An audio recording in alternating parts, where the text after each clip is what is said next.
Okay, good morning, everyone. It is 9 o'clock and the September 8, 2023 Volusia Forever Advisory Committee meeting is now in order. If we could have a roll call, please. Wanda Van Dam, Here? Jessica Gow, Here. Keith Chester, Here. Steve Crump, Here. John Gamble, Here. Derek LaMontagne, Here. John Macaluso, Here. Suzanne Schreiber, Here. David Sosa. We have a quorum. Okay, very good. Before we start, I would just like to acknowledge that we have a new person with us this morning. Sarah Presley has moved on to another position with the county, and so we have Ashlyn Russell as our administrative specialist. Welcome, Ashlyn. Glad you're here. Okay, public participation is next. Is there anyone who wishes to speak? No. Okay. All right. We have minutes. Of Madam June- Chairman, I'm may sorry. I? So in addition to Ashlyn, I wanted to let the committee know there's some been additional personnel changes. Ashlyn came to us for community information. We're really happy to have her on our team now. So you'll be getting emails from her instead of Sarah.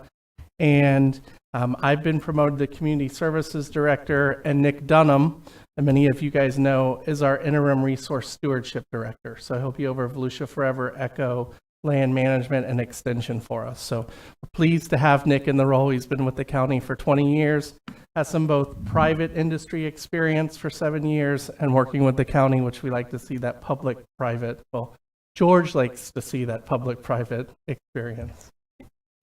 That doesn't mean that we will no longer be seeing you, does it? It does not. Okay. All right. Before we have a motion on the minutes from June 16, does anyone have any corrections they would like to make? I do have one from staff. Okay. On page 4 of 13 of the minutes, which is page 6 of your binder, 6 paragraph down, I'll get with our staff and have this correction made, but I'll read it to the advisory committee. Mr. Telfer explained the parcel showed up on the map layer. However, after staff reviewed information on file, the parcel was part of the conservation area. That should read the parcel was not part of the conservation area. So we'll make that change. Okay, very good. And then I had just a couple minor ones. The next to the last paragraph, Vice Chair Gao asked if a property was presented as a fee simple and was deemed ineligible, would staff reach out to them and ask if they were interested in I believe that should read less than fee simple. Okay, all right. And then if we could, on page 9 of 13, bottom paragraph, if we could take the word conservation out of Florida Wildlife Conservation Corridor and just have that read Florida Wildlife Corridor. And then one other minor one, page 11 of 13, fourth paragraph down, Mr. LaMontagne asked to include encouraging public. I think that should be participation in the goal. Okay.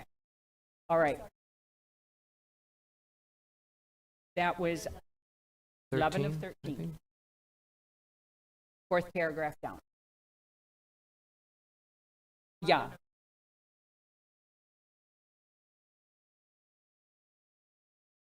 "13 in the red, yeah. Any other corrections? Derek, do you have? Can I just make a comment, because we do a vote in just a minute? So I kind of thought we would still be getting a follow-up map, I guess. I know I bring this up a lot, and I know we voted in 2022. I brought up the motion, so I thought they're incomplete, I guess, basically. So until I thought I'd get the map, I might be voting no. Can I explain why, just for a minute? So I believe in 2022, we passed a motion that said we would have a separate list of all nominated properties, including a map location of those properties for that cycle. And the map that we got actually was only the ones that were, I guess, approved by staff. And my understanding through talking to other people who did submit complete applications that were not even heard before us before, that those were not included. We should have at least the map of the ones that we're going to be looking at, and then also the map of all the ones that were just complete applications. And so I think those were missing. So I was still hoping we could get those for all future meetings and for that particular set, because there's people who just, I don't know if they were successful or not. Okay. They said they applied. They said it was not, never heard before. They just disappeared. So I'm curious if they are being successful or having trouble. So I'm just trying to get more understanding of if there's a issue with them, submitting it incorrectly or something. So that's my comment. And, until I see that map, which I know some things were missing, I think the minutes are, because that map was supposed to be amended or fixed, and it wasn't. So for clarification, you're asking for a map of everything that's ever been applied to the program? No, the motion that was passed, I think it was January 2022, just said that and I think we did this in a previous meeting, we had just the list, even a list would be fine at this point, a list of all complete applications, period, and then a list of the ones we're going to be reviewing that day, which would be a smaller list because, again, you didn't get willing seller, review, or the staff didn't get to go through it, but there's some that, weren't included, and that was my understanding that we did, as a committee, pass a motion to at least know what was submitted, and so that never, excuse me, sorry, that never happened, so I'm a little confused at how people can check that other than to see it, that it was in the list, and if it wasn't, so I'm just trying to speak out for them, because they were concerned that didn't show up. I will respond. If we don't get a willing seller form from a nomination, I don't feel comfortable putting an individual's property out on a map in public saying that it's been nominated without their knowledge. But that was what we voted on in 2022. That was the whole point. Nominations are complete when we have a willing seller form. That's not my understanding. I thought that's, if anyone who was on the board at that time recalls, of course, those are the ones, that was the whole purpose of having that separate motion, which was not a unanimous motion, but it was passed nonetheless in 2022 to say we would have all of them just for information. And I don't really understand why. So You would not be comfortable, but that was what we passed. So I don't understand. there was a discussion in 2022 as to what he's saying. I think I don't want to presume there was misunderstanding or not, but what he's saying is true. It was accurate. It did happen. I guess to try to come up with some type of solution to what he is saying. I understand what you're saying, Brad, about putting people's information out there on it. Is there any way we can just get a list? Because we actually did vote on this. And if it can't happen, it's coming up now that what we voted on before can't happen. So can we get a list of the properties that are nominated? Or not nominated? Yeah, nominated. I'm trying to think if I'm saying this accurately. Nominated, submitted to us. Does that suffice, Derek? Because you were the one that brought all this up and we did vote on it? Yeah, I would be okay with that. I don't need to see physically a map and, obviously no personal information, but people nominate things and I don't know, maybe one way or another, the owner doesn't even know, or people say, hey, again, the reason is people are submitting things. They're not showing up here. They thought they're complete. So they don't know if they're incomplete or not. And there's no way for me as a member, of this committee to check on that. I'm like, I didn't come up to me. I can't seem to see any indication of that. And I do understand that, if there's no willing seller, we're not going to review it, and you don't have to review it as a staff, but I have no other way to check if that's happening. And so, yeah, I understand there's many different processes. You could have an application that was maybe incomplete, right? Maybe they just missed filling something in. Maybe that was where it got stopped. Maybe it was complete and no willing seller. Maybe it was complete, no willing seller, but we didn't have time to, your staff to review it. So there's many different steps, but if they at least got to the point of something was submitted to you and emailed to you, that's kind of the minimum. I want to know those properties, which again are separate. So I just see at least two lists. And that's why we did that separate vote, because otherwise it was just going to be the ones we vote on. So I'm sorry to rehash it, but we did pass that, and that was very important to me, and it hasn't been happening. So I am just it can be fixed, though. I mean, I just want the information and. I have a question as a newbie, either of y'all could answer. If I nominate my neighbor's property, do y'all reach out to my neighbor? Yeah, And if my neighbor says, no, I'm not interested in that, then it stops there, correct? correct. Well, not according to Mr. LaMontagne. He would like that on a map then. Well, that is what we passed, as was my understanding. I mean, I can read the motion again back in 2022. do. But also, perhaps, what if your neighbor never got that? What if he was willing to sell, and just like somehow he wasn't home when they called or something, and I don't know. There's no way to really for anyone else to sort of say, hey, like several other people nominated that property, and they would be a willing seller, but somewhere along the line, just it got lost, and I don't know. I don't want to just be cut off because then they don't know if they're being successful. And again, I'm not just trying to do this because I asked for it, but the committee. So I suppose it could just be a simple, Mr. Smith nominated a property and it was denied because there was no willing seller. Yes, we can do that. Russ Brown, Sirius County Attorney. May I step in here? Mr. LaMontagne, would you read the motion just so I can remember? Yeah, I from did my- pull it up. I think it was January 2022. Motion to have a separate list of all nominated properties, including a map location with those properties for that cycle.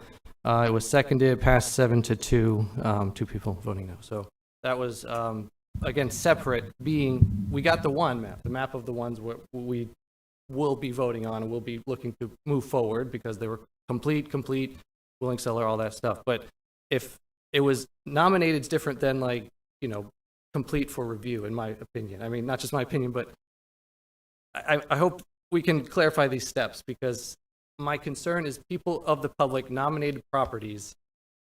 They thought they were complete.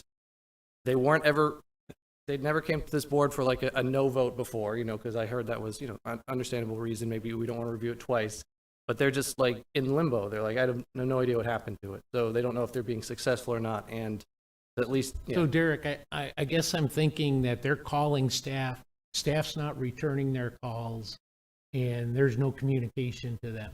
Or is it they're not communicating with the staff to find out where their application sits? Because to me, I don't know why we're that concerned about it. I just want to point out, we voted on this, and that is his point. And so if more discussion should have taken place at that time, now we're in this quandary here, but we did vote on that, I believe. Can I ask for clarification? So we have been sending out maps of nominated properties, and so you did receive an email on June 19th of this year with a map of nominated properties. So that has a list. I mean, it is a list of the nominations that we've received. Are you asking us I to guess there was- reformat that information? I suppose I noticed and people told me that there was some not on there that they had thought were Is there a nominated. specific property that we can drill down on to understand? Well, I know, I mean, for instance, I did nominate one, and it wasn't on there. And so I'm, a member of the public, anyone can nominate it. So just simply seeing mine wasn't on there was, showing to me that something was missing. So, and other people as well had said that they nominated some. So I need to maybe see for sure the map, but when I looked at the map, and definitely the one, it didn't come up at the last, meeting where we voted. I was expecting it to be at least one of the pages, like here's all the nominated. Okay, flip the page. Here's the one where the 6 will be reviewing or something. So I thought it'd be sent after. I don't think I got it after if you're saying you sent another one that had all of those on there. So again, at this point, I just don't know what to do because I don't want it for the next time to be just, not there because that's what we're supposed to be doing based on what we discussed. Ms. Kyle? Yeah, just a few questions and clarifications. One, I think that motion was for that cycle specifically, so I don't know if it was an ongoing practice. But I think the concern is that putting it in our formal agenda packet makes it seem as if this committee is taking action on those nominations and they're not ready yet. And so I think there's a line, well, everything submitted to the county is public record. And so any of us, and I think on the board, we could say we want the list distributed to us, not in our agenda, because that makes it seem like it's very formal, but as kind of like a follow-up information, if that was the request. I think we could get, you know, here's the status of these 10 are pending, if that resolves it. But I agree that if the map is a part of our agenda for review, it seems like we are acting on those and they're not ready. Yeah, and I can certainly see the concern over a property owner not even being aware of it, because if someone nominates a property without telling the property owner that they're doing that, I can see where staff has a hesitation to put that out there, because I know if my neighbor nominated my property and I had no interest, I wouldn't care to have it out there, because then people are going to start saying, well, Miss Van Dam is going to be putting her property into Volusia forever. So I think I remember the vote, and I agree that I thought it was for that particular meeting that we were talking about, but I don't think we discussed whether or not it was appropriate to put something out there where the property owner had not either been made aware or had not responded. So I think that's what we need to get to the bottom of, is how we handle that.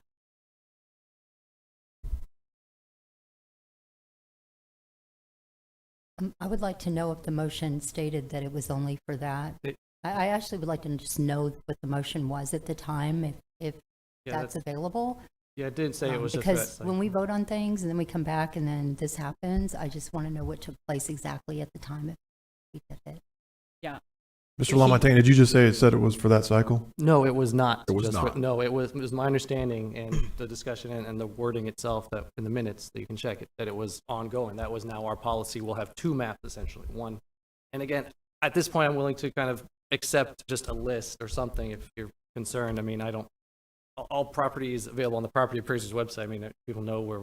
I don't think there's any, in my opinion, I understand if you have an opinion that people don't want their property listed, but maybe there's a reason, right? I mean, if people are nominating your property because it's like home to like all these gopher tortoises and we really, really, really want to buy it or something, it's like maybe there is a reason. It's not just like arbitrary that people are nominating. I mean, they spend a lot of time, and I think they deserve to at least show in some format that it was received.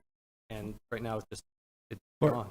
For staff, is it a big deal just to write Mrs. Jones nominated a piece of property in the southeast of Volusia County and there was not a willing seller, period, and make a list so we have whenever we come to the meeting?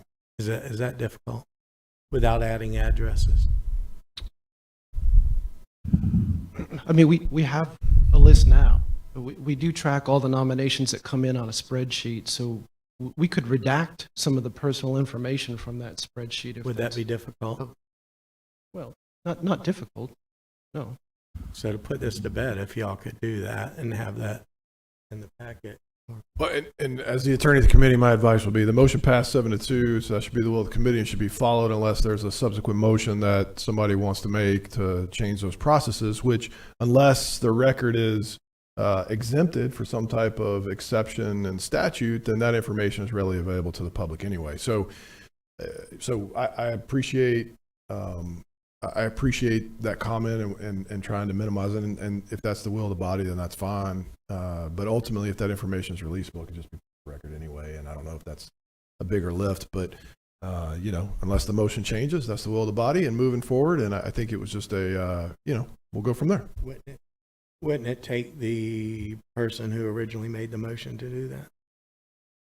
Well, this is a new committee. So we could change it. Yes, sir. I move that we have staff provide a list at our meetings that has the address redacted and it states the name of the person who made the nomination in a general area within the county. And at least the person who made the nomination will have a reason. And that should include the reason that it was rejected, whether it was not a willing seller or it didn't meet forever guidelines or whatever, that list would include that. So whoever made that nomination will at least know why it was rejected. And I think that should cover it. I don't think there needs to be addresses on it. And that's my motion. Someone want to second his motion for discussion before I? I'll second for discussion. So my concern is that I think that slightly inappropriate as an action of this body to have it in our formal agenda. When you have the PLDRC, when you have county council, when you have all of those bodies reviewing applications, there's not a list of pending applications in it that says, this person is waiting for, this form, this person's waiting for this, because then the board says, well, why aren't they doing that? And it's not our purview to review the completeness of the application or to weigh in on that.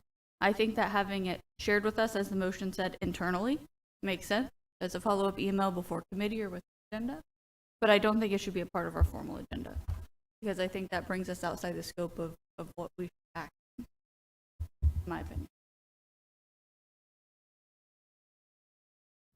All right, any other comment? So I appreciate the concern. I think that would help a lot of people understand where they are in the process. But I think there's a second part that's just as important, that the reason people are nominating properties is because, they care about maybe that parcel of land. And so I want to see, or the reason, I think, at least one of those two reasons. Two is people want to know, was I successful or not? Where is it? But the second is, we want to show that which parcels are most important to people of the county. If there's 100 nominations for properties up in Ormond or something, I'd be like, oh, well, we should be maybe caring more about why is nothing being, done in Ormond or something like that. It's if that's where people are nominating, I want to know. But now there's, if we only look at the quote unquote final stuff, then we have all these holes in our map, and we'll be like, well, no one nominated anything from Ormond, but it'd be like, no, there were a lot, and a lot of people have concerns. Wouldn't that be covered by what I said, a general I'm not- area without a I'm not specific sure what- address? I That's guess what I was trying to get at. It was close, but I guess, So you want a specific address? I mean, yeah, what we had before, I think, does do what you're saying, I guess, just without the map, maybe. And I think maybe a solution, again, as Ms. Gao said, if we just get internally, that's okay with me, I suppose, just a map so I can verify with people and say, yes, it came through. Or if we got that spreadsheet, it sounds like you already have a spreadsheet. Well, I just want to point out, the best thing would be to have that person contact us, and we could communicate exactly where their nominations are and resolve any uncertainty, confusion, any issues. Yeah, our entire program is based on willing seller. And if we don't have a willing seller, quite frankly, it doesn't matter if that program's been nominated or that parcel's been nominated, because it's not going to come in front of us without having a willing seller. I don't think we should be talking about people's property when the property owner has not expressed an interest to us that they want their property considered. So I agree with what Mr. Chester said, that if we just want the people who made nominations to know that the nomination was received and was looked at, and not necessarily that it was rejected, just that it's incomplete, we could just put that it's incomplete. I would be more comfortable with that than to put out every nomination for every parcel that someone thinks should go into the program without that property owner giving their permission to discuss it. But the rest of you think. I see Jessica's, what she just explained, and that does make sense. Really, it's not in our purview. If it doesn't make it to the list, it really's not in our purview to even vote on anyway, other than for an informational aspect, just to kind of give us a feel of where the program's at and what's going on. So I'm going to rescind my motion, because I agree maybe that what she said does make, maybe this, it shouldn't be in a meeting, shouldn't be necessarily in our agenda, but if Tim is presenting it in an email format, if somebody requests it, so be it. It is public record. If any member requests a list of rejected properties and the reason, that's public record. So I'm going to rescind my motion based on, you are correct. It really is not in our purview if it doesn't get to that stage. So you're withdrawing your motion. I'm withdrawing my motion. It's kind of like the thing where I like to know what the property is going to cost, but we're not allowed to ask. It's not in our purview. Right. Withdraw. Okay. All right. Do we need to take any action on this, Mr. Brown? Actually, If you want, I was Go ahead, Ms. Schreiber, I'm sorry. That's okay. I was trying to wait till everyone finished too, Russ. At the time when the motion was made and it passed 7-2, there were properties that were being questioned, I believe, which is why the motion passed in the first place when Derek brought it up. We didn't just pass it 7-2 on the fly, let me just say. But I can tell now that there also wasn't enough discussion. That doesn't make that motion completely wrong, though. I'm just saying. So I'm going to leave it to Derek, but the motion passed for a reason. It did.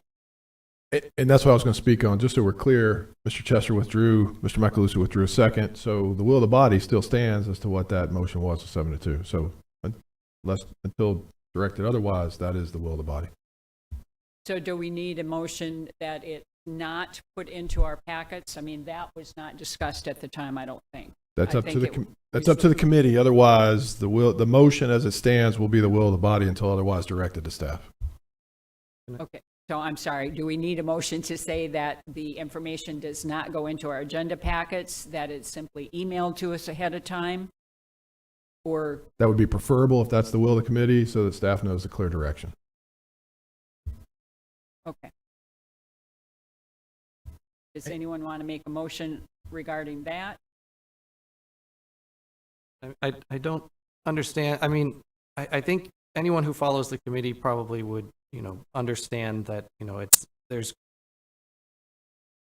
if it's going to be public record or whatever, we get it emailed to us, but it's just not present. I really want to make it easy for people who are like, watching online or watching the minutes or videos later to see if their property was, successfully nominated or if it was, or whatever. I want it to be easy for those people.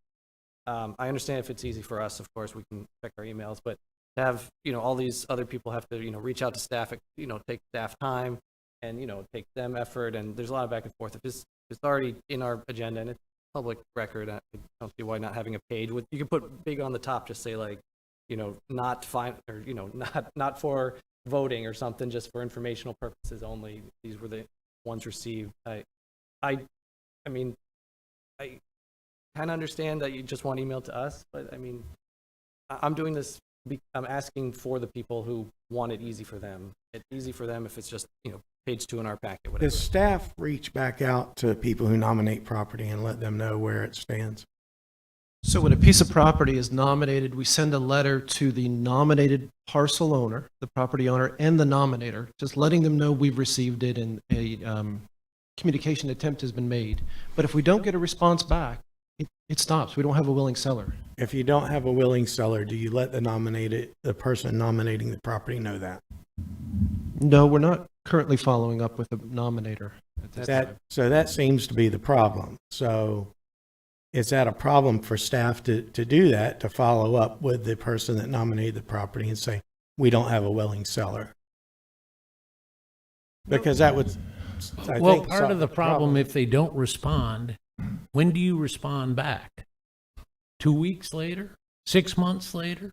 I mean, I feel for the staff guys, because if there's no communication, there may never be a willing seller, or it may be tomorrow that you get the form. So who would know? I guess you're asking these guys really to update us every single meeting. After a couple months, then you would send a letter and says, as of now, there's no willing seller. So Yeah. So yes, I think you hit the nail on the head. That was the problem. People are feeling in the dark, right? And so I think that simple page in the agenda, they can see where it is, and they don't, that saves staff time, I think, instead of sending a letter to, let's say there was 12 nominations, like to 12 different people.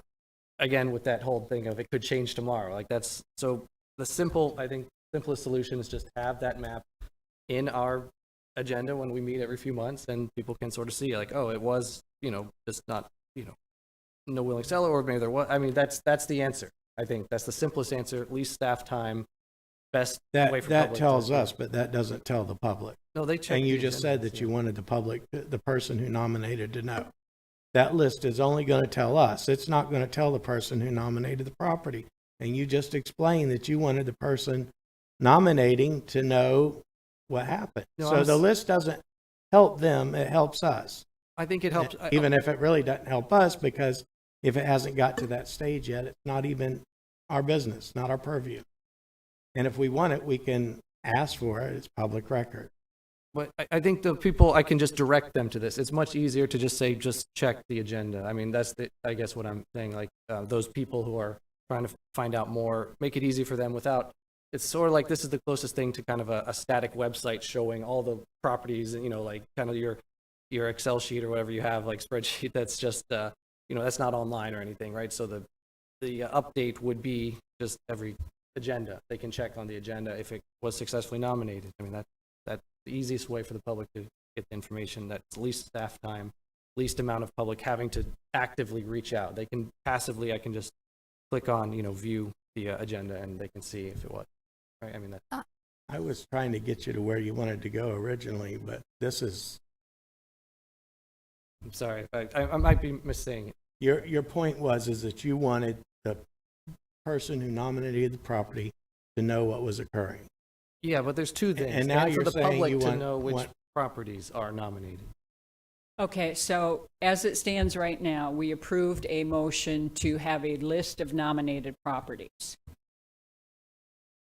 Did we discuss how we were going to distribute that list? I don't think that was ever discussed. No. So, For the record, it says a motion to have a separate list of all nominated properties, including a map location with those properties for that cycle.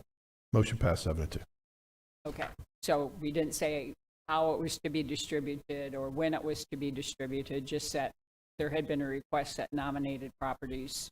Okay, all right, so do we need to take any action at this point if we want to go ahead with having a list of nominated properties with the understanding that those that are nominated, do we need to do some type of a clarification stating these properties were nominated but are incomplete, or these properties were nominated, but how do we want to word that? So if you're asking, I mean, so the motion is you'll get the information. So if you want to clarify that, then yes, I would ask for a new motion. But if you are just saying like, staff is going to mark it accordingly, right? Like willing seller never got back to us or don't have a willing seller. So if that's all the information you want and the motion is sufficient in the format you currently want it, then there's no need to change the motion that was passed. Okay. Ms. Scott? I have again, I just don't agree with it being in our agenda for formal review. That gives a perception that we are considering it. I think that I would like to see a clarification that that list is shared internally because it was requested with the committee, and that when the cycle closes and staff has the list of properties that they're bringing forward to rank and nominate, at that time, a notification is sent out to the nominators if that parcel is not being considered. Because that gives a time certain, they know it's not moving forward, they don't have questions. Is that a motion? Sure. I second it. Okay, so we have a motion by Ms. Gow, a second by Mr. Chester, that we do distribute the list or do not distribute? By email to the committee.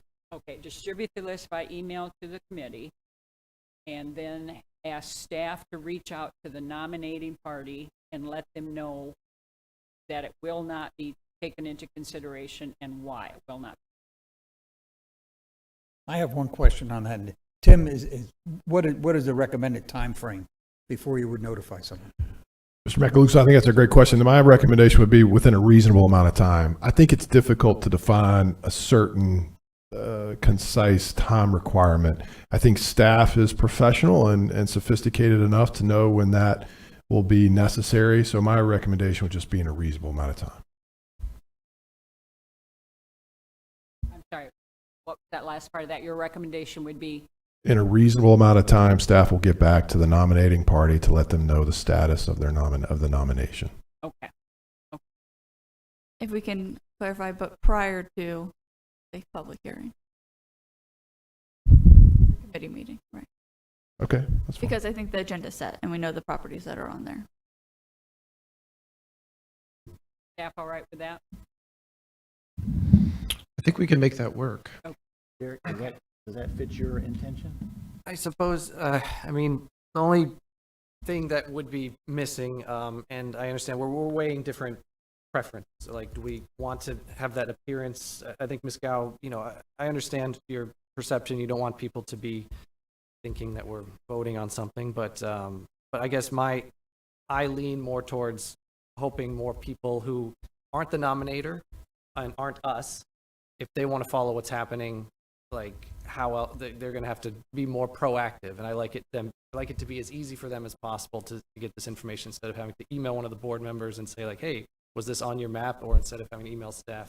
So that's my, there's no right or wrong. They're just preferences. So my preference would be easier for the other people, not nominators, to see it, and your preference is for us to not have the perception. So I don't know how to balance. Well, I think you have two avenues. They can always call staff, Yes. which is what I would always prefer. We would prefer. But if you have it in an email and they contact you, text it to them, email it to them, they got it. Boom, done.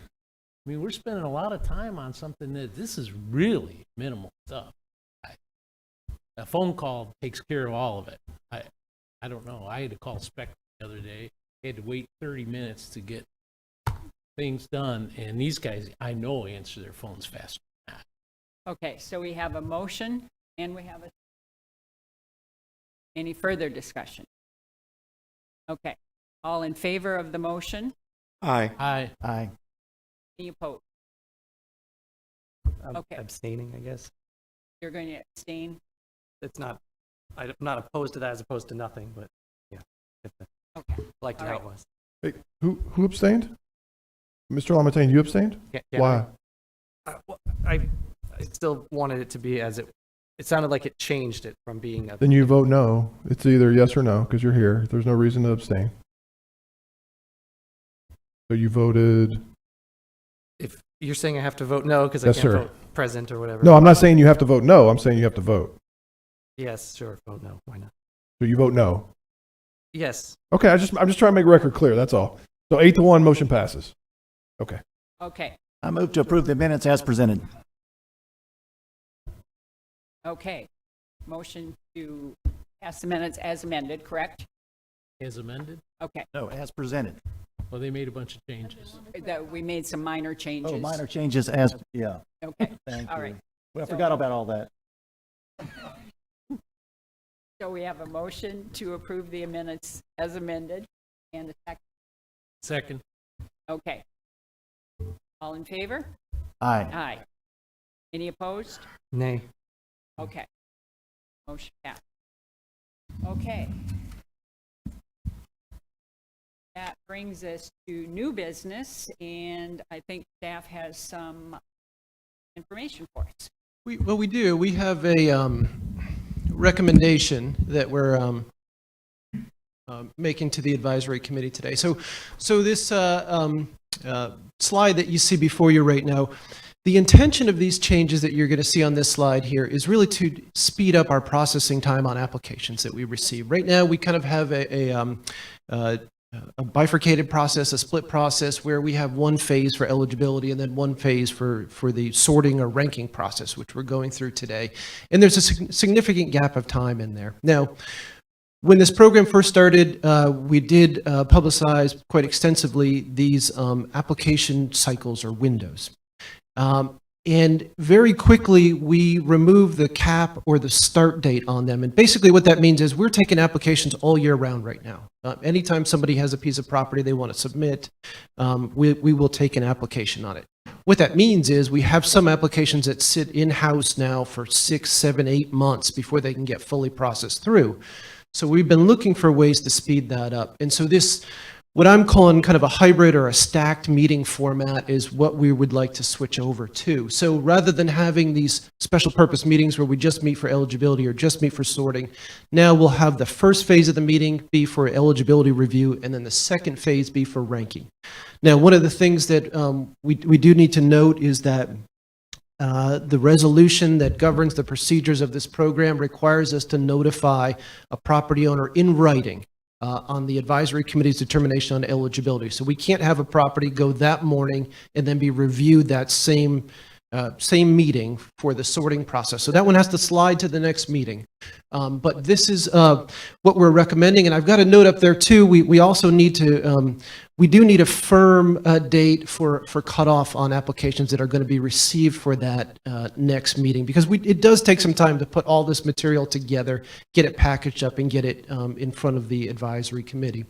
So we're recommending 15 business days ahead as the new cutoff there. So unless there's an objection, this is what we are recommending that this meeting format switch over to. We're bringing it to you for some discussion and feedback. Okay, so if I'm understanding, our next meeting will be strictly eligibility. And then that next meeting, we would do ranking on what we determine is eligible at that meeting. And then following that, we would discuss eligibility of a new group. So we would have one more meeting done like we're doing now, and then we move to the eligibility and ranking in the same meeting. Okay. Correct. Right. And the goal being to lessen the amount of time it takes to work through our process. Yes, yes, Okay. correct. I think very good idea. Ms. Gow? I think it's a great idea too. I think that the cutoff should be more than 15 days, especially because we just gave you an extra burden to notify before we talked about this. So I would say 30 days, not 15 business. Does staff feel 15 days is enough, or? Well, we certainly did walking into the meeting today. But I think I will accept additional time if you're willing to offer it. It's, to me, the primary thing would be making sure that staff has time to do what they need to do to be prepared and not put added pressure to get things done. So if 30 days sounds like a more reasonable option to you, then I would agree to go to 30 days. Anyone? Okay. Okay, so do you need a motion on this, that we change the format of the meetings? I don't believe we need an official motion for that. We can just proceed. We are bringing it to the committee for feedback. Okay. And unless there's a strong objection, we're not hearing any negative discussion of it. We are going to make this switch. Okay. All right. No, as long as the committee's fine and it's the will of the body, we'll move forward. Okay, very good. Okay, so the other item that I do want to request, I don't have a specific slide for this one, but I would like to request that the committee schedule in an additional meeting. I'm going to recommend prior to Thanksgiving. And the reason I recommend that right now is because, as I mentioned, we are taking applications as they come in. We've got 5 applications in-house right now for over 1,200 acres. And some of those have been in-house now for 3 months. So really, I think it would be appropriate in the spirit of kind of speeding up this processing time. I'd like the committee to consider adding an additional meeting to your schedule. I'd recommend prior to Thanksgiving. That would allow us to conduct eligibility on those applications. And then our next meeting after that is January 12th. So that would be when you could actually sort them, and then we get to the council as quickly as possible with your recommendation after that. Okay, so we're not discussing a specific date today, only that we agree to have an additional meeting, preferably prior to Thanksgiving. Yes, ma'am. And so what that would mean is if there is a consensus on the committee to add an additional meeting in, we will reach out with some recommended dates. We are going to need feedback on everybody's vacation schedules. This gets a little bit messy for staff, and it is time consuming to sort out all these schedules and try to find a window that works for everybody. But yeah, it's probably best done through emails. Okay. Yeah. Okay. All right. Is the committee good with an additional meeting? Okay, very good. And we don't need a motion on that? The only thing that I would ask is that you do this relatively quickly, since it's already September 8th. I think you will, but I'm just requesting that you don't wait too long, because time passes. And, yeah, I mean, I have multiple meetings like scheduled way out, and so I don't think you'll wait a long time, but I'm just asking, don't wait a long time to try to do this. Does everybody have their calendars in front of them? I mean, I do. I do too. So if you want to do it right now, we can do it right now. I'm good. About any Friday in November. Yeah, I would not suggest the 24th, but Does 3rd, staff 10th, and prefer to 17th do are all this? good. I'm asking, I'm trying to be flexible to staff, believe it or not, I really am. Do you prefer to do this the method you just said, or do you prefer to do it right now? Well, that answer depends on how prepared the committee is to discuss your schedules. If everybody is prepared to discuss your schedules, we're happy to try to target a date. I have 3 calendars on my refrigerator. One is mine, one is my wife's, and the middle one makes no sense at all. So I never carry my calendar with me. So, but in any case, I'll adjust to whatever committee. All right, so let's wait then for for staff to reach out to us with dates that work, because as they indicated, we need to make sure we can get the auditorium and so on. So let's wait for an email. Okay. All right. That brings us to committee review, unless if you have something additional. No, ma'am, we're ready to move on. Okay. All right. Okay, so before we get into the 2 applications you'll review today, just a quick primer for the new members here. The purpose of the next phase of our meeting is to sort eligible properties. So these are properties that the advisory committee has already determined that are eligible for the program. And your charge is to sort them into 2 categories today, Group A and Group B. And if you look at the slide there, you can see the Group A is our projects that are ready to go, that are teed up and ready for staff to reach out to the owners and begin an acquisition process.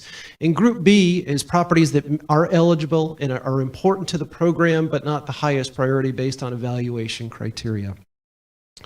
So with that being said, we'll move on to the first item here. So Nick, I'll take this first one.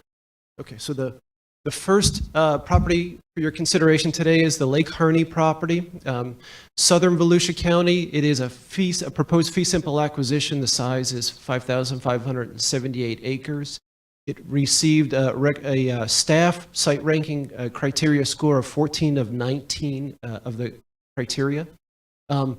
Potential matching funds, we are going to reach out to the St. Johns River Water Management District. This Lake Harney is on the St. Johns River. It does normally fit within their prioritization for a land acquisition. I don't want to speak for them, so we're going to reach out to them, but we believe it meets a lot of their eligibility criteria for acquisition. For attributes, it does have the NERMA and eco overlays, and it is within the wildlife corridor, but not within a Florida Forever boundary area. Is there a chance for funding because it is in the wildlife corridor? So is the question regarding state funding? Yes. Okay, so the answer is no. And one thing that I want to point out to the committee is that even if you're in the wildlife corridor, you still need to be in a Florida Forever boundary area for them to be able to spend those dollars. Whether they be Florida Forever dollars or Florida Wildlife Corridor dollars, you still need that Florida Forever. You still need to be within the Florida Forever project area boundary. Okay. All right. This Thank was you. the main reason that I pursued expanding. This was it, for funds and things like this. I went out with Tim on this property, and it is the most beautiful piece of Florida property I've seen in a long time. I'm from here. I played in the woods here, camped here.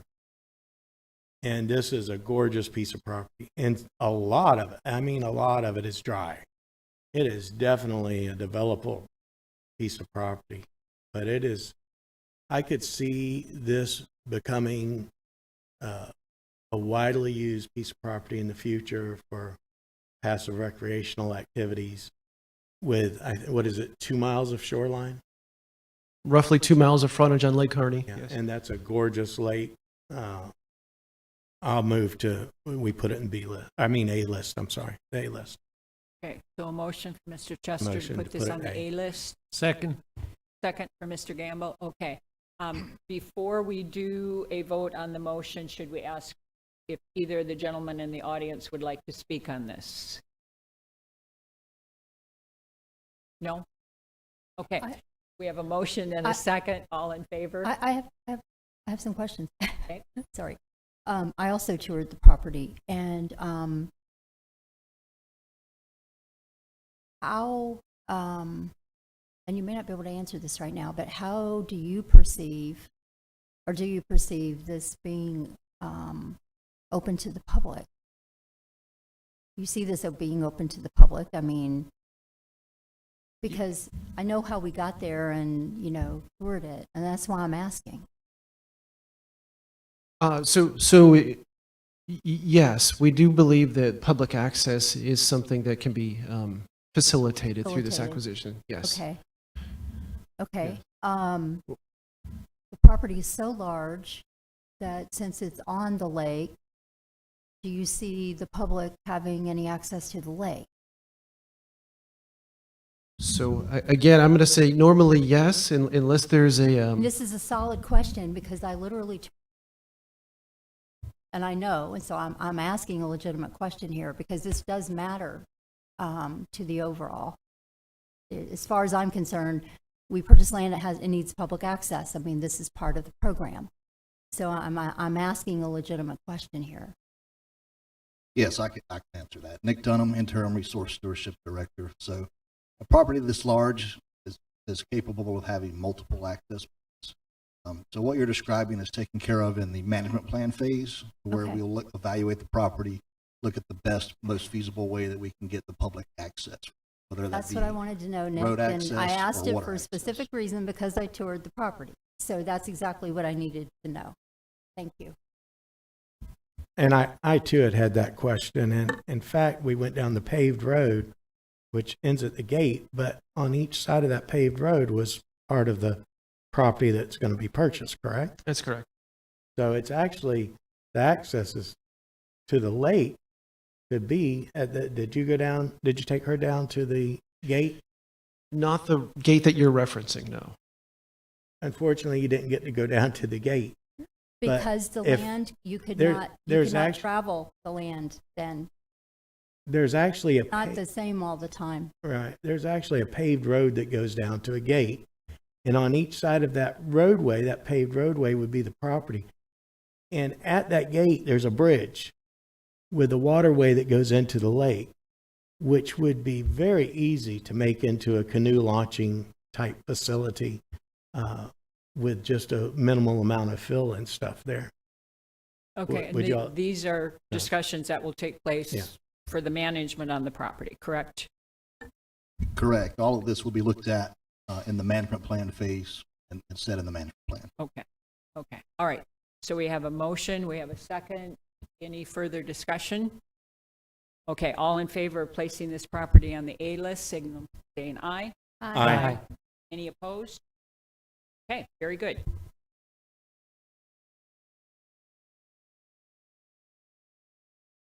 All right, next property up is the Lake George property. These are several in holdings completely surrounded by the Lake George Forest Wildlife Management Area. A total of 124 acres, scored a 14 of 19. There's potential partnership with the St. Johns River Water Management District, and it is within the wildlife corridor and the Nerman Eco Overlays. And the same question she had on Lake Harney property. I didn't get to tour this. There is water access from there? Yes, two of these parcels are lakefront on Lake George. And there's access to those parcels? Yes, one of these parcels has a road leading directly to it. Like a county road? Yes.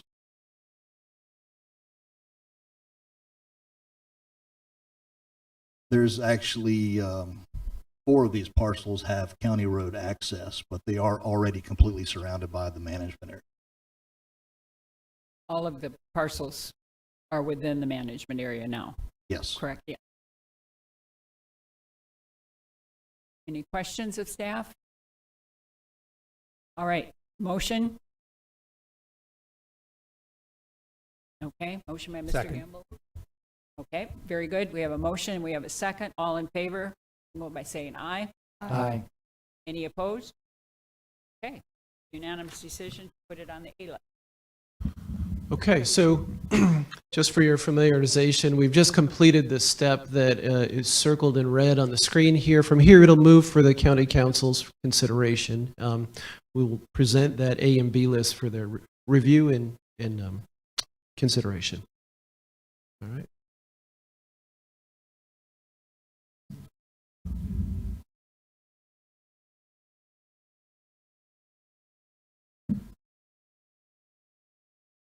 Tim, sorry.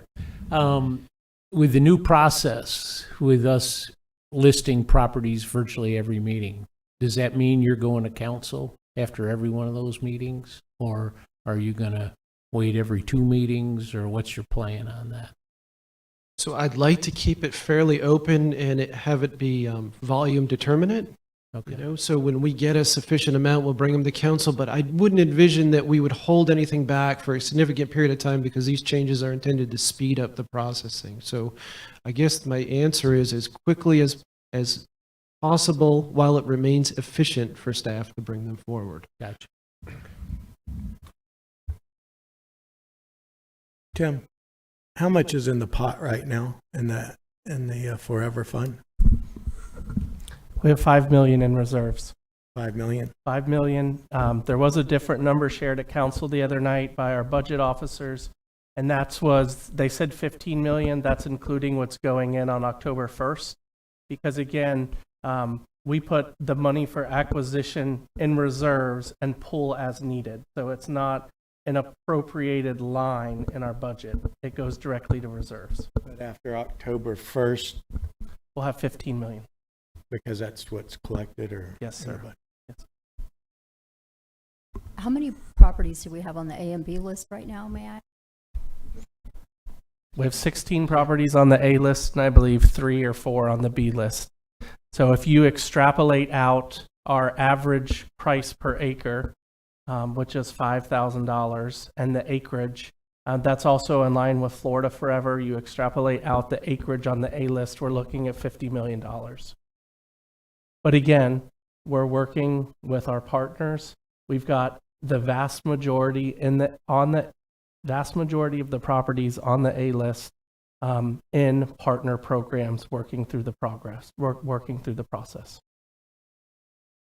And if we can purchase the properties and do that after the fact as well, right? Yes. So, yeah, I have a question. I didn't realize the 5 million and the 15 million because I was watching the council meeting pertaining to the taxes. And I know that it was put up about reducing the tax for rollback to 1.8, I believe it was. I'm going off memory here. And I know you were called up and questioned. So my question is, I mean, let's just cut to the chase. Is there enough? I'm not one for rolling it back. I believe we need the funds, so I'm asking you because I didn't see them specifically ask you this, so I'm asking. If they go to 1.8, is there enough funds in there to cover all of those properties? 50 million is the estimate. So at this point in time, I will tell you that at the rollback rate, we'll generate about 9.5 million for Echo. At the 2 mil rate, not at the rollback rate, we'll generate about 10.4 million. And that's really a council decision on setting the millage. I understand, but as committee members, I think we have some type of individual opinions, and that's, and plus I don't know what the committee watches and what they don't watch. So I'm letting you all know that it's going through taxes right now. And if you didn't watch, 2 council members specifically brought it up, questioning. And so I know it's on at least 2 of their minds about going to 1.8 instead of 2. So I'm letting you all know. But there was no vote on that. That was just part of a discussion that was brought up and no action was taken. Correct. And there's probably nobody that speaks more about taxes than me going to council meetings ad nauseum, and I beat up the council about it constantly. But it's mostly about waste, and I was against mostly Echo when it came back because the way it came back and because I didn't feel the funds were being spent properly. However, these are the 2 programs, Echo and Forever, that actually give something to the citizens for their tax dollars. There's actually high use or something gained by it. To me, as long as the funds are being used properly, I think it's essential that we all advocate to keep it where it's at, because this is, as we're all gone and we leave this earth, that's what we're going to leave behind. And as we gobble everything up and pave it over, we want the next generations to have this. So I think we all should advocate to keep it as is. There's certainly other cuts they could make of wasteful spending, in my opinion. And Madam Chair, just to answer your question, there was action, but the action was to keep it at 2 mills, and so the next budget meeting is the 19th, so that'll be the final decider. Yeah. But Ross, they haven't voted yet, correct? Oh, they did. They voted on the initial vote on Tuesday night to set the millage rates for all the different taxing districts and Right. stuff, and everything was set at the staff recommended level, which for forever is 2 mills. And then they have one more vote on the 19th where they can change it. They can go lower, not higher. Right. Well, and 2 mills is the max you can do anyway for Right. forever. So And One more forever might be the low-hanging fruit that they grab, so they can tell all the taxpayers that they did something wonderful. That was my Well, point in bringing it up. Yeah. I heard you, but they still have, they have one more vote. yes. Yeah, they change. Yes, sir. Okay, anything else from, We're ready to move forward if committee is. I'm sorry, We're ready to move forward if the committee's ready. okay, move Right. forward with the next, Next subject. okay, Pardon me. very good. Okay, so next item for you is just a quick update on the Volusia Conservation Corridor. For background, you had made this part of your annual goals, and the council had approved those goals. So now staff's charge is to look for and apply for an expansion to the Volusia Conservation Corridor. We've just really started this process right now, which is going to consist of a map analysis at the staff level. If you take a look at the 3 maps that are on the screen right now, on the far left, the one that was out in your package is simply the boundary of the corridor as it exists today. The one in the middle is the conservation lands that exist in Volusia County. And so that you can see some of those opportunities for connections start to materialize when you look at that map. And I think there's a lot of logical areas that will make sense for the expansion of the conservation corridor. If you look at the 3rd map, there we have the wildlife corridor, which is this other source of funding, but also requires that we're within a Florida Forever boundary. So I think from there you can start to see what will materialize for our recommended expansion areas. We've got some more map analysis to do. Now let's talk about this process going forward. Once we find those target areas, that is going to, the next phase for staff is to send out letters, because we need to make sure people are willing to participate in this program and they want their property listed. That's not just a rule at Volusia County, that's a rule at the Florida Department of Environmental Protection. And Florida Department of Environmental Protection is ultimately where this application goes. We're targeting spring, late spring, early summer for submittal, but it'll be very similar to the Quail Ranch property that we submitted that is still processing through. It is an extensive period of time to process an expansion through at the state level. I'd be prepared for 18 months, if not more, to get through that process. But so that's ultimately where we're headed, and we will continue to provide updates to the committee as we move along. Question? Okay, last one is another update here. We have a picture of a sign. This is a notification sign on Dr. Martin Luther King Parkway in DeLand. This was associated with the Volusia Groves and Cattle Project. That was 124 acres within the city of DeLand. Now, there were 2 contract benchmarks that we had, so I probably shouldn't use the term contract. We had an agreement with the city of DeLand, and they had to conduct 2 specific actions as part of the management process. Number 1 is to get the sign that you see before you erected within 90 days. So that deadline actually hasn't even hit yet. It's October 11th of this year. The second deadline is they are in process right now preparing a management plan for the property. That's June 1st of 2024. So we just wanted to follow up with the committee and make you aware of the project that you all approved, that we've actually closed on. These are the next steps prior to the property being opened. It's one thing I've noticed on some of our Volusia Forever properties. They don't seem to be well marked as being Volusia Forever properties. Echo seems to have a good handle on marking their projects, but a couple of the properties that I've been to, I thought we could do better with the signage. And we're going to change that. This is a temporary sign. We want it up within 90 days to people to know that this project was bought with forever. There's also additional requirements in our agreement of having specific signage at a trailhead or when people enter the park, much like Echo. Thank you.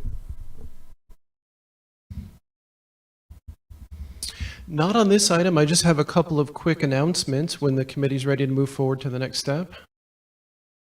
Good. Okay. Okay, so we've already covered the introductions. The next thing I want to let the committee know is whenever we get this next meeting scheduled, one of the items that'll be on it is an update from Alachua Conservation Trust. They were our partner in the submittal of the RCPP application. And this is that federal application that you all approved and was approved by council on us moving forward that would potentially provide match of up to $25 million for the acquisition of less than fee projects. So these are standard conservation easements as well as agricultural easements. And our proposal currently includes up to $1 million to subsidize land management expenses on private property. So that's kind of promoting the health of the ecosystems throughout Volusia County. So we'll have a more formal presentation from Alachua Conservation Trust at the next meeting. Dr. Susan Carr is going to give that presentation. I've already spoke with her about it. She's well versed in this subject matter. This is actually her third RCPP program that she's been administering. So you're welcome to prepare your questions for that. Additionally, we sent out an email. I know it came out late yesterday. Try to provide some photos of the properties for your consideration today. Now, this is something that we intend to do going forward, but I do want to make it clear it's not necessarily something we want to call, precedent setting yet. This is still one of those things we're going to try to manage as staff time allows. But we do want to make sure you have the most information at your disposal when making these decisions. So that's something that hopefully was of value to you. And if it's not, you can just let us know and we'll change direction here. And the third thing that I wanted to bring to your attention is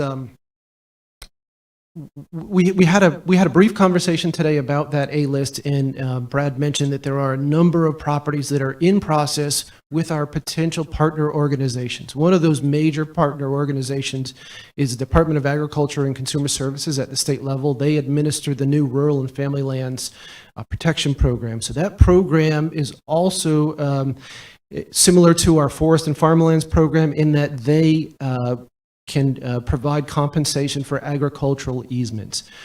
We had a number of properties that were submitted to that program. The next steps are they are currently in the process right now of reaching out to those applicants. They need to schedule a site review with their staff and provide the applicant, the landowner, with an additional questionnaire that is going to help them with their sorting process. Ultimately, this fall, they will present all those applications to a review body like yourselves, who will make a determination on what will move forward and what will not under their program. We're optimistic, and I've been in regular contact with them at the state level, that the Volusia projects will be determined to be eligible, and we will have a partner to take down probably 5 to 6 of those applications. And I really want to thank Tim for his leadership on that. As soon as Commissioner Simpson hired a new person to lead the program, Tim was in contact with them, also in regular contact with our ag easement folks on the A list, and got several of them to do an additional application for that program while it was open. And the state knows that we're a willing partner at 50%, which I think will help us as we move forward.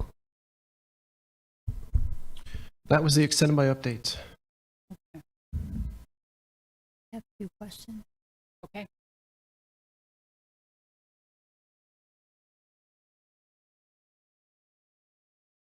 I might as well ask them now. First of all, we tabled a property it said to the next meeting, and this is the next meeting. And so this meeting was only to rank properties. And at the time when we tabled it, I didn't personally realize that this was only, because I don't look that far ahead. So what happened to that? I'm just asking. I know we talked about rearranging our future schedule today. So I'm just asking what's going on with that. So that discussion also revolved around the entire project area, because there were a number of properties submitted within that project area. I have met with the nominator, which I'm happy to do with anybody that's nominating properties, and we discussed the questions that you have asked of the applicant and additional questions that staff normally has to deal with when we deal with a project area, which is going to be, are these less than fee or fee simple? How many willing sellers do we have within the project area? What is the keystone piece? Who is going to be the ultimate land manager? So we met and we started talking through the necessary items that you really need to consider when bringing an entire project back in front of the committee. So I do recognize that the motion was made at the previous meeting, and my communication with the nominator was that, when you are ready, we will bring it back. But we didn't want to bring it back too soon and have it fail because it was considered isolated and not with the context of the overall project that's being proposed. That's fine. I just realized that we had tabled it to this, we literally said table it to the next meeting. So that's all I was just asking. The other question is there been a new date established for the public hearing that was canceled because of the storm? Yeah. No, so it's taken, actually the state folks have actually been working from home for the week after the storm. They're just getting back into offices now, so they are behind. We are waiting for them to let us know when they're ready to have that meeting rescheduled, but as soon as it is, we will certainly let you all know.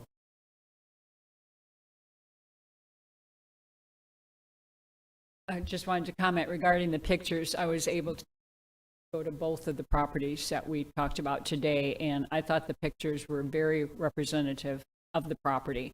So if that is something that can continue, I think it would be very worthwhile for the people that can't go, because the pictures were what the property looks like, if you were there in person. So I would encourage you to try to make that happen, but I also understand that it's not guaranteed that we'll be able to do that. So thank you for putting those up there. You're welcome, and the invitation is still out open. If there are committee members that would like to physically see a property, staff is happy to coordinate with that landowner and take you out there. And Tim, I'll add to that invitation is still open for any property that we currently manage as well. If you'd like to see actually what happens after we get a property and how we manage. Yeah, that is something that I think is also very worthwhile. It was something that I did way back when with the former program. And it's very interesting and very informative to see what actually happens to these properties as we try to get them back into prime condition. I would encourage anybody to reach out to Nick and try to tour some of these properties if you have an interest in that, because it's educational, definitely. I have a question, and it may be a little premature. I don't know if y'all followed this Transform 386 and how those monies can be used. One of it is a big thing at stormwater, which purchasing land can help with stormwater conditions, even if you don't do anything to it, just having it in a neighborhood, so you have areas for the water to flow. So with that in mind, is it possible to match forever funds with those 386 funds? And can forever funds be used, to be perfectly blunt, for stormwater purposes if the land is not going to necessarily be changed greatly?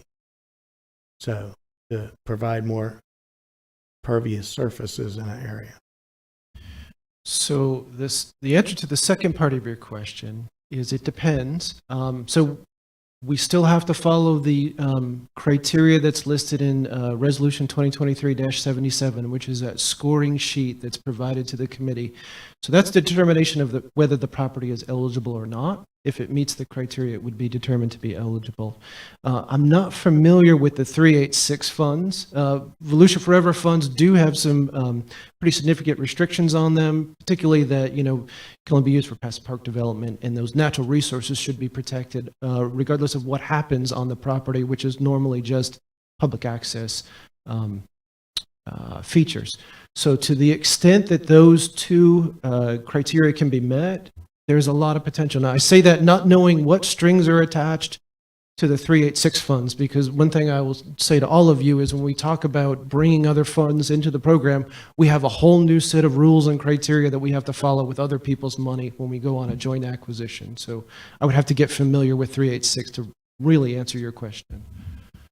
And Keith, when it comes to stormwater, they have a line item, or they did when I was in it, for purchase of properties to, a lot of times we bought houses that were in holes and turned them into retention areas, and we had a regular program of that. Those were never environmental lands. All the money we ever spent on properties were really in neighborhoods and things like that, and using the stormwater fee, which is unincorporated county, to do that. So there's a regular funding source currently for that, and it's different than, we're looking at environmental lands here. Those are really inside urban, suburban areas that But so many housing developments are now built right next to environmental land. Probably actually on top of what should have been environmental land. Well, and one of the things you gotta realize is the stormwater regulations are way better than they were 30 years ago, 40 years ago.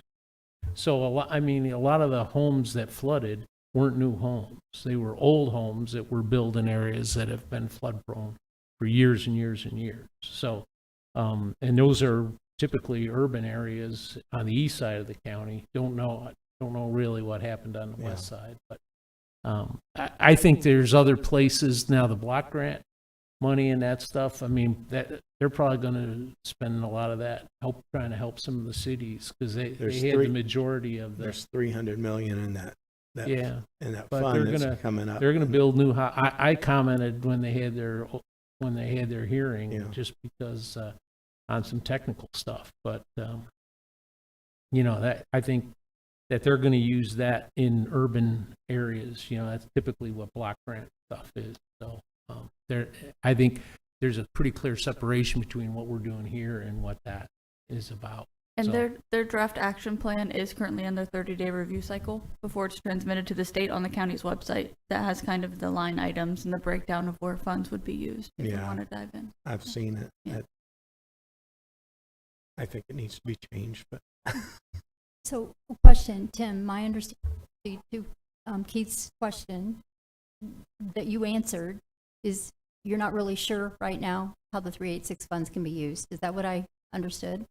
So I have to confess, I'm not familiar with the 386 funds. Brad, do you happen to know? Okay, so do we need to make a motion to have you look into those funds to see if they're eligible? And is this something that you would normally do, and we can just say, can you go look into those funds? Yes, I'm happy to reach out to whoever manages this 386 program and discuss what their funds can be used Donna for. Butler manages the program, I believe. My understanding is that's where she moved to, is taking care of that program. I've seen her all over the county dealing with it, so I would ask you to let me get give with a Donna good Butler. example too. I get what you're saying, but let's look at this property right there in DeLand. The fact is, I don't care. We can spin it any way we want. Part of that was it helps with stormwater. There's citizens came up here and spoke and said, I bought, and it's right next to the land, and our water drains into there. So this really, I get what you're saying, but that's a perfect example of what I'm saying. Green space And in suburban areas is a great idea. And if the 386 funds could be used and some matching funds to buy more stuff like that, then there might be benefit, a dual benefit. Actually, so to take this a step further and beyond 386, we have pockets of wildlife that are far outside of the wildlife corridor that don't qualify, don't have matching funds. I'm always concerned about that, because I've seen properties get turned down. Not every city has money or township has money to purchase properties, and I've seen properties on the border of qualifying and not, and there were no matching funds. I don't know what to say. The county, I know you're constantly looking for matching funds, so I actually appreciate the fact that this came up, and any other funds for areas that are outside of the corridor for pockets of wildlife. I would really appreciate any pursuit of matching funds for those too. Because it's come up numerous times in this, it really has. So funding, we're always looking for funding. Regardless of what the reasons are, funding for land that qualifies, we're always looking for that. So. Okay, any other members have? Go ahead. Yeah, thank you, Madam Chair. Just, I guess, some closing comments I want to share. I do think we're maybe underutilizing the B list. Obviously, both properties were kind of easy A's today, and I would like, hopefully, moving forward, that we consider, a larger range of things. I know at the other meeting we didn't really even think about moving stuff forward, and stuff that could have moved forward, but maybe been not A quality. And I just kind of think we're not seeing or using the B list to any real purpose. I mean, like, I don't. It's almost like, why do we have it? If it's like, oh, we can't buy from there. I understand you can move it between, the council can, move between A and B. I understand that. But like, if we're not even really considering stuff, we're kind of already cutting off stuff, it seems to me at least, that like, if it's A, it's eligible, whereas eligible really should also be B, and we kind of left that on the table. My second comment is, I just wanted to share that, I really do. Obviously, you guys can tell, and we all do care about these same things, but I want to make special effort to give access to the public and to give them a voice. And that's coming from where I used to sit, and I don't know if I'm speaking for anyone else here, but, there's people out there who are shy, and there's people out there whose English is not their first language, people who just want to remain anonymous, and they don't feel comfortable, reaching out to staff, and they don't feel comfortable, showing up to a meeting and asking questions. And sometimes the only way they can participate is just to, read agendas online and to maybe, submit. They could submit a nomination, but then again, if they don't know what happened with it, then they're kind of in the dark. So I just want to help those people, because it does matter to me. It's not, I think it matters to all of us to some, different degrees, and we have lots of other competing things we're weighing, but it is really, really important that we, even though we're just a small role here, in the scheme of things, to just be as open as we can and to share as much information as we can, in that ease of access where it's not a burden on these people.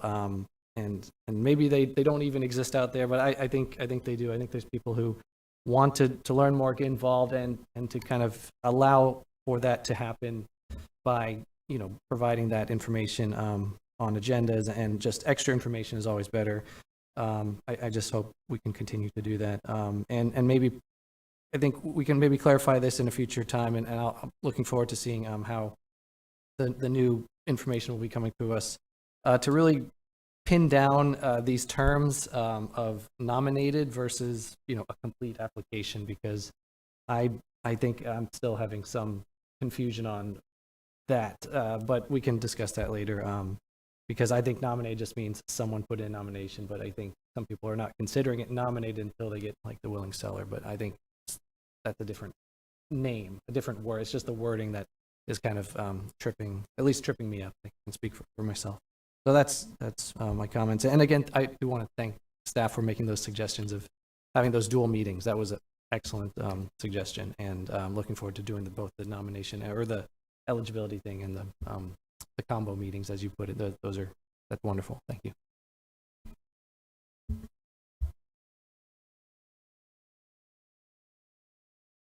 Then thank you to staff for all of your work, as always.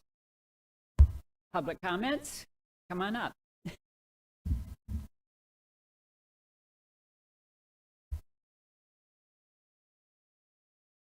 I have to introduce myself as so my name is Alejandro Corrales. I'm from Deltona, Florida. So now you know where I am. Very informative. I gotta say, this was a very informative meeting. I'm so glad that I came to it. I was always looking into how I can make a living, don't get me wrong, but also benefit the environment. And I think it's a very, very great program for that. And I believe I spoke with Tim over the phone. Very, very informative. I called him. He got back to me 15 minutes later and answered all of my questions concerning the small acquisition program. So to your point that you were saying, sir, this staff is phenomenal from what I can tell. I'm looking forward to submitting my first property, see how it goes, and if it works the way that I do, I'm hoping for, then submit more properties and add on to it. More on a small scale, and then just kind of build that up from there. But this has been very informative. I want to thank you for the numbers that you gave earlier, because I went online the other day trying to find out more about how the budgeting worked. And I came up with the $14 million figure, and then somebody said 5, and then mentioned that county council because of the budgeting on October 1st. So thank you for that. I didn't quite catch that, but thank you. And overall, thank you, ma'am, for you asked a lot of questions that I just didn't get a chance to ask. So thank you. I'll be back in January, if not November. Please do November. Thank you. Thank you for coming. Appreciate it. Okay.